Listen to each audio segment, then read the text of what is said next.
Hey everyone, and welcome to the channel. Jesus and I today are going to be working on the WRX. We finally got some parts in for the car. The valve covers are leaking pretty bad. The one in particular that worries me is the passenger side one. I don't know which one that is, but the passenger side one, because that leaks directly onto the hot exhaust. We have the battery cable harness that will plug right back into the car, so that should be pretty easy. Also, if we have time, I actually have end links for the white MR2 because those have been bad. I messed them up at the track day that I did like 6 months ago. I just never got around to replacing them. We're gonna actually have to play musical chairs with the cars again, and then we'll get started on the Subaru.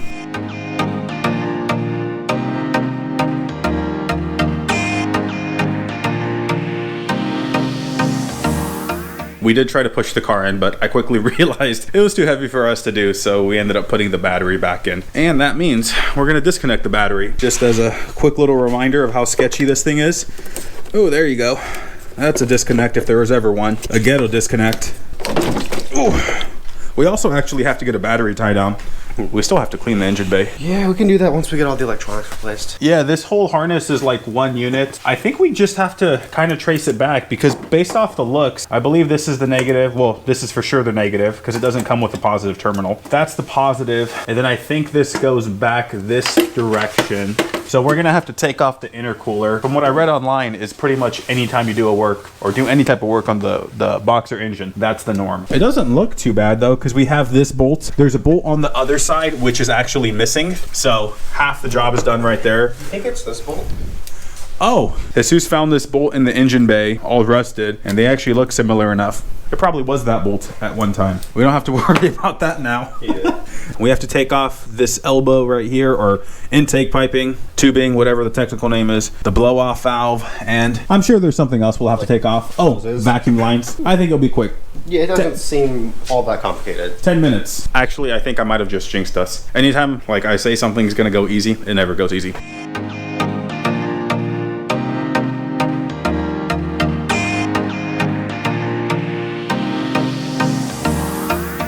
Jesus is cleaning up a little bit since we're already in here, but as a whole it doesn't seem too bad because we just have to trace this wire back, which routes through here, and then turns out it actually touches the starter, and then the other wire goes over there to ground out. We're actually going to pull off the bolt and also hit it with a wire brush just to make sure that the ground's good. A bad ground can cause a car fire, and that's not something I want to play around with. One of the cool things I actually like about this is that it seems like there's pretty easy access to the flywheel bolts. They're literally right here compared to some other cars where the back of the engine is closer to the firewall, and it's a pain in the event that we have to drop the transmission. And that's very important for this car because I was reading online that these transmissions are kind of like glass. Even though we're not going to do power adders, it can be problematic, which we'll address if that happens.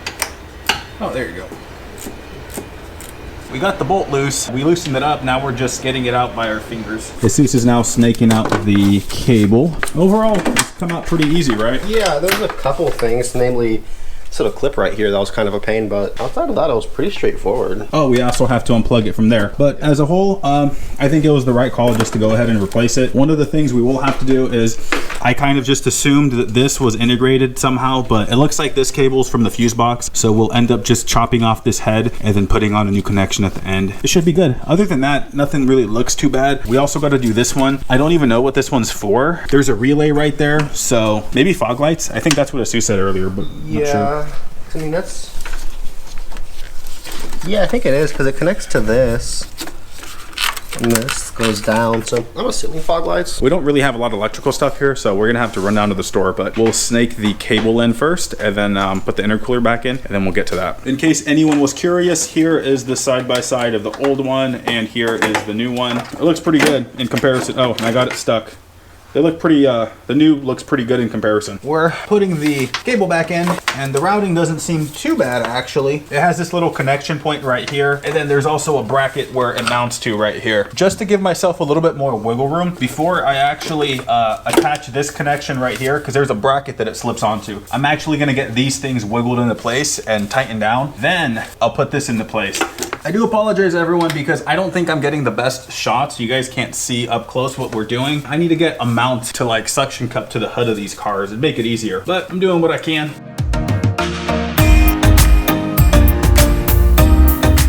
Jesus and I want to clean the intercooler before we put it back on. We've actually never cleaned an intercooler before, so we weren't sure if there was anything special we had to consider. Excuse me, got a burp. Anyways, when we looked it up, people just said use wheel cleaner, and it's supposed to be safe on aluminum, so we're gonna do that, and hopefully we don't mess anything up. I think it should be okay, so let's give it a shot. Here's a little before.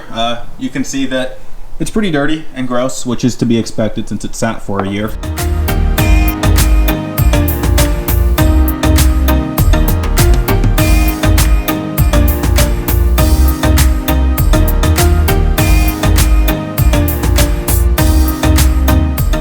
Well, I finished cleaning the intercooler, and I'll be honest, it's not perfect. There's still stuff in the fins. I'm not the person who likes to clean stuff. I don't have a lot of patience for it, but for just a couple minutes, it does look a lot better. It's good enough to throw back in the car.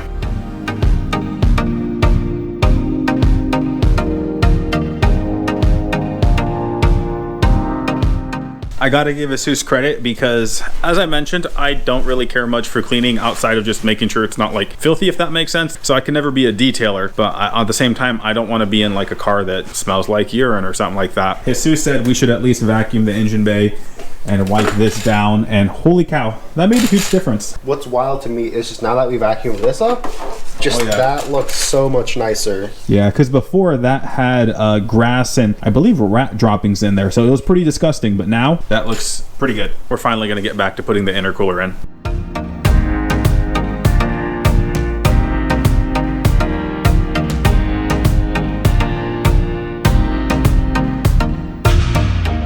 Well, everyone, we may be doing the irresponsible thing. We're gonna take the car for an extended cruise, and the reason that's important is we don't want to do the valve covers when it's hot, because like we're super impatient and we've put a lot of work into the car already, so we just want to drive, because the most we've done is literally a drive around the block, and it's been like a month? Yeah, it's been about a month since we've had the car now. Ooh.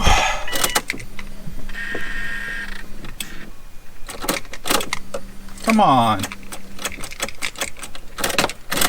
Well, this is annoying. My thought process is that I probably did not tie the bolts all the way down for the starter. Yeah, because I was the one who tightened it down, and I remember starting to tighten it down, but I don't think I finished it. So, well, Zeus, we're taking the intercooler off. Luckily, it's only like 10 minutes, but that's still annoying because I really wanted to drive the car. We figured out the issue. I know it's really hard to see. Right here is the battery cable where it connects to the starter, and right underneath it, right there is a little cable that connects to the starter. And me being a genius, I unplugged it. I don't know if I did it on purpose or accident. Probably accident because I don't remember doing it, but I unplugged it and did not plug it back in. That's why the car didn't start. It's always the little things, right? I'm just glad it was a really simple like fix. We're gonna put the intercooler back in and then try to start it again. Take two, guys. I think we can get her started this time. All right, fuel pump is turning on. All right, we fixed something. Yep. Fixed something. Yes.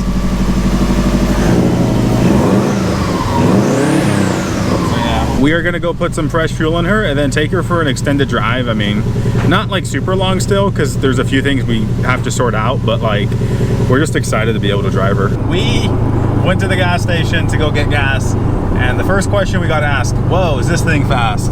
Honestly, we don't know if it's fast, but we're gonna guess that it's not. We had to tell the person that, and they looked a little disappointed, but how am I not surprised that that's the first thing we got asked? Under load at high RPM, she kind of breaks up. So right now we're at 2 grand, cruising at 50, drives totally fine. The minute we start to lay into it though, she breaks up at high RPM, and we're not really sure why. She's driving good right now though. Sounds great. Yeah, probably my favorite thing is the turbo noises. You hear everything. Let's see. I hope the camera picks that up. Oh, that's what, ooh, these rotors are warped. Yeah, we need to change the rotors. Not a big deal. You could really feel it, like how stuttery it was on the left side. Yeah, no, it was bad. So, rotors are warped. We got to change those. But then, yeah, look at that. It starts to break up. It's only under load.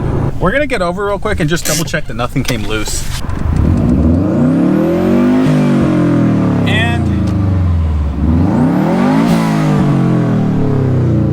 Now she's fine. Isn't that so weird? Yeah. because like it's only under load that she starts to break up. What's really sad right now is that Jesus is on a back twisty road. Let me show you guys. Okay. It's not that twisty right now, but it does get twisty, I promise you guys. It's a backcountry road, and because of obviously the issues we're having, we can't really have some fun. How does the steering feel? Because like, does it feel really loose? Kinda, like it could just be the road that we're on, but the car just wants to go every which way, it feels like. Yeah, well, these are stock wheels, or they're not stock to the Subaru, but they're off of I found out that they're like from a JDM Legacy or something like that. So they're not really crazy. My guess is it's the worn suspension mix. Yeah. Oh, the car is lowered, so that's gonna make the bump steer even worse. Yeah. But yeah. I mean, outside of that, the suspension feels, or the steering itself, it is a bit loose, but it's still pretty responsive for the most part. I think once we get the suspension stuff figured out, I think it'll be a lot better. I totally agree with you. But luckily, we have the winter before we kind of make any actual moves with this car. The brakes feel like garbage? Yeah, they're squishy as all hell. I was just looking for the right word. Yeah, no, they feel like garbage. They're squishy.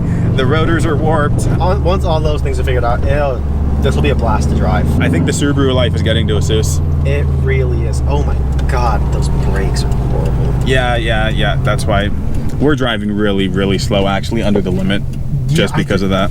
I didn't even brake that hard, and I could just feel it stuttering on the left side. Yeah, no, it's bad. I don't know, it's weird. Part of me, there's a small part of me like, well, what if it's timing? But if it was timing, everything else would be out of whack too. We could double check timing. It's never going to hurt anything. Or I guess at this point it'd be triple check because I've checked it once before. Yeah. But having that second set of eyes is actually really good. It's just, I don't know, it's just weird to me that like if it would be off on load, wouldn't it be off in like idling? So it's just weird that it's only off there. Well, from my experience, yeah, if the timing was off, it wouldn't be like an intermittent random issue. It would be consistent, which is why I was thinking like fueling and other stuff. But the thing is, it's so easy to check the timing on this that literally 10 minutes we can have the covers off, and having that second set of eyes is always a good thing. Also, there is, I guess, another X factor is we have found some broken vacuum lines. So we also know that could actually be playing a major factor in this. There's a bunch of little things that we'll have to kind of go through. That is all we got for today. So thank you guys for watching, and we'll see you guys in the next video.